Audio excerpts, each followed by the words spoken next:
ஆகாருக்கு நல்ல அனுபவம் உண்டாகுது பாருங்களேன். முதலாவது வீட்டை விட்டு வெளியில சாரால் என்ன பண்றாங்க, துரத்தி விடுறாங்க. வெளியில வர்றாங்க. வந்த உடனே அங்கலாய்த்து கொண்டு இருக்கிறாங்க.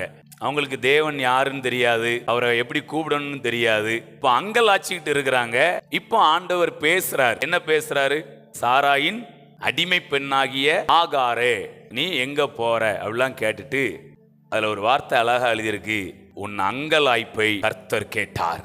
ஆண்டவர் பாருங்களேன், ஜனங்களுடைய ஜெபத்தை மட்டும் கேட்கலங்க, தேவன் யாருன்னே தெரியாம நம்முடைய வாழ்க்கை சூழ்நிலையில அங்கலாய்ச்சிட்டு இருக்காங்க பாத்தீங்களா?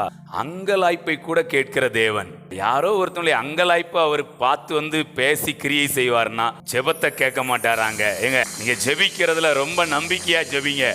ஆகாரின் ஜெபத்தை அல்ல, ஆகாரின் அங்கலாய்ப்பை கேட்ட தேவன் உங்க ஜெபத்தை தள்ளுவாரா? Price God.